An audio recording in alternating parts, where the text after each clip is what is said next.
నిన్నటువంటి కాంగ్రెస్ ని సపోర్ట్ చేస్తారు కాబట్టి నేను కాంగ్రెస్ ని సపోర్ట్ చేస్తలేను. రాహుల్ గాంధీ మీద చేసిన నిందను ఖండిస్తున్నా.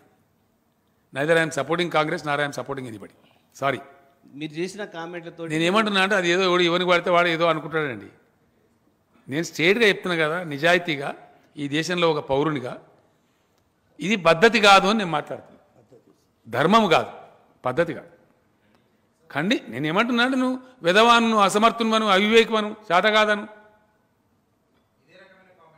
అట్లా ఉంటుంది. కానీ ఇదేం పద్ధతి అండి? ఇది గట్లా మాట్లాడచ్చునా? అదేం పద్ధతి? ఎవరు చేసినా దుర్మార్గమేనండి. అది ఎప్పుడు చేసినా ఎవరు చేసినా అది పద్ధతి కాదు. రాజకీయాల్లో అనుసరించాల్సిన పద్ధతి అది కానే కాదు. అది ఖండనీయం, దుర్మార్గం. దాన్ని సహించడం అనేది మన దేశానికి మంచిది కాదు, మన సమాజానికి మంచిది కాదు. సార్, ఇదే విషయం మీద బీజేపీ వాళ్ళు అంటున్నారు, తెలంగాణ ఉద్యమం సమయంలో కేసీఆర్ కూడా సోనియా గాంధీని అవమానించే విధంగా నేను అసలు మాట్లాడలేదా బాబు. నాకు ఆ భాష రానే రాదు. నేను హార్ష్గా మాట్లాడతా. కోపానికి వస్తే ఉన్నది చెప్పడానికి గట్టిగా మాట్లాడి చెప్తాం. కానీ ఈ దుర్మార్గమైన నిన్న అస్సాం ముఖ్యమంత్రి మాట్లాడిన దుర్మార్గం నా జీవితంలో కూడా నేను మాట్లాడే అటువంటి అవసరం లేదు మాకు. 2 రోజుల నుంచి ఈ రాష్ట్ర ముఖ్యమంత్రి గారు అస్సాం ముఖ్యమంత్రి యొక్క ప్రసంగం మీద, బీజేపీ యొక్క దుర్మార్గాల మీద మాట్లాడుతున్నాడు.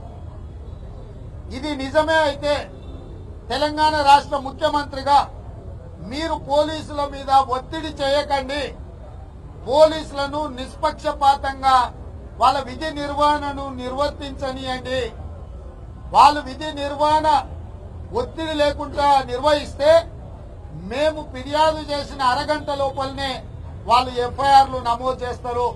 జూబ్లీహిల్స్ పోలీస్ స్టేషన్ లో నేను, పెద్దలు మహమ్మద్ అలీ షబీర్ గారు, అంజన్ కుమార్ యాదవ్ గారు, సంపత్ కుమార్ గారు, దాసో శ్రవణ్ గారు, ఇతర నాయకులు, ఇతర మహిళలందరం కలిసి జూబ్లీహిల్స్ పోలీస్ స్టేషన్ లో ఫిర్యాదు చేసి ఆ ఫిర్యాదుకు సంబంధించి మేము వారి దగ్గర రిసిప్ట్ తీసుకున్నాం. అంటే ఫిర్యాదు చేసినట్టు మాకు జూబ్లీహిల్స్ పోలీస్ స్టేషన్ నుంచి ఈ రసీదు ఇవ్వడం జరిగింది. ఈ ప్రాతిపదికన జూబ్లీహిల్స్ పోలీస్ స్టేషన్ లో తక్షణమే ఎఫ్ఐఆర్ చేయాల్సిన అవసరం ఉంది. ఈ ఎఫ్ఐఆర్ లో ముఖ్యమంత్రి గారు రాజ్యాంగాన్ని ఉల్లంఘించడమే కాదు, ఎన్నికల కోడ్ను కూడా ఉల్లంఘించింది అస్సాం ముఖ్యమంత్రి గారు. కాబట్టి ఈ పోలీసులు క్రిమినల్ కేసులు పెట్టి తక్షణమే అస్సాం ముఖ్యమంత్రి గారికి అరెస్టు వారెంట్ను పంపించాల్సిన అవసరం ఉన్నది.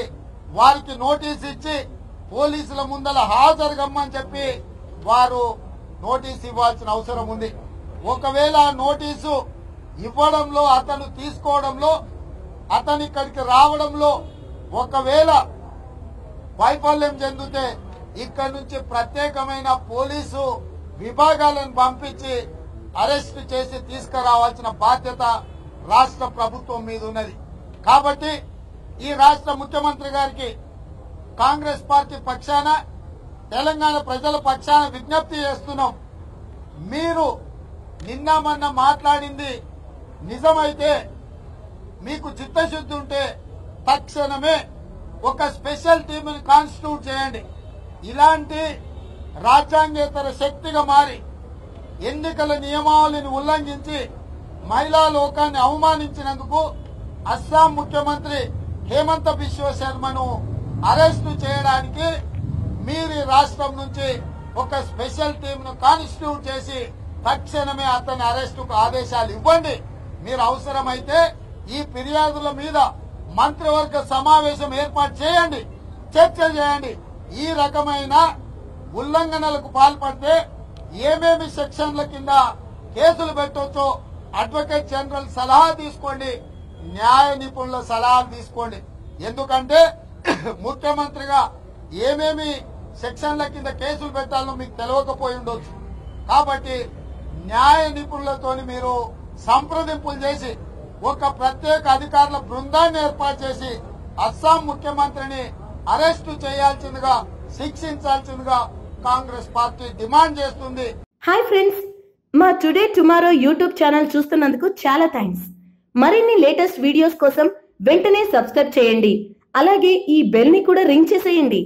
మా నోటిఫికేషన్స్ అన్ని మీ మొబైల్లో వస్తాయి. అలాగే మా వీడియోస్ మీకు నచ్చితే లైక్ చేయండి, షేర్ చేయండి, నచ్చకపోతే కామెంట్ చేయండి.